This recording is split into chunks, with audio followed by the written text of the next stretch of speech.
Osgood Perkins' Keeper is a ghost story without ghosts, a lens on what lingers after love dies, and how silence can become a weapon. It's a film that crawls instead of cuts. Beneath its surface lies something far more unsettling than a haunting, the ache of being seen too clearly and then forgotten. Keeper drifts with a stillness, unsettling patience. Perkins favors long, unbroken takes that seem to stretch time until it gives. The cabin where the story unfolds is built from shadow and wood, beautiful but also suffocating. Perkins uses the quiet to magnify everything else. The sound of a breath, the crack of the floorboard, the flicker of the light reflected on glass.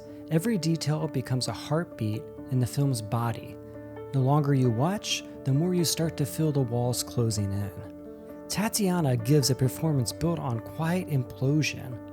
Her Liz isn't just scared, she's unraveling piece by piece, as if solitude itself were gnawing at her edges. Joseph Sutherland's Malcolm appears almost ghostly, present and gone in the same breath, the kind of absence that hurts. Like The Lodge from 2019, Keeper builds its horror not from the supernatural, but from the collapse of intimacy. Both films trap the characters in remote spaces, where silence amplifies everything: grief, resentment, guilt. In The Lodge, snow buries the living. In Keeper, the woods swallow them whole. But where The Lodge weaponizes religion and control, Keeper turns inward. It's about the ghosts we make from memory, the pain we preserve under the disguise of love. Both stories deal with emotional captivity, but Perkins' version is more meditative, less about escape and more about surrender. He doesn't ask whether the haunting is self-inflicted. And with Perkins, visual style is the one of weight.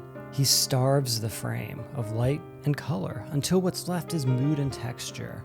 The horror hides in the corners, in almost movement of a curtain, the faint reflection that shouldn't be there. The house, like a human mind, is unreliable narrator. It shifts subtly, betraying the person who tries to find meaning inside it. Keeper works because it understands that love and fear share the same anatomy. Both are about surrender.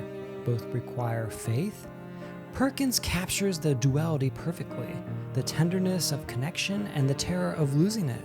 By the time the final act unravels, the line between memory and reality has eroded completely.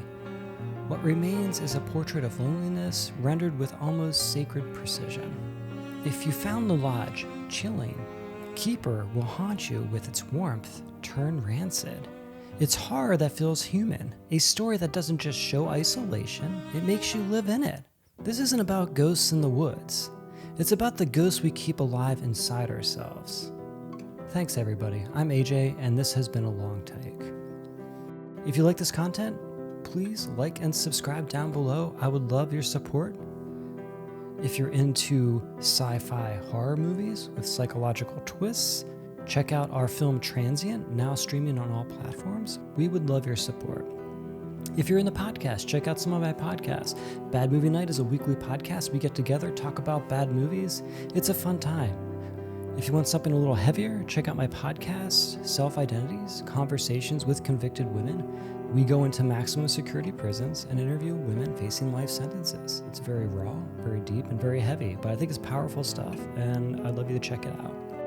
And take care. I'll see you next time.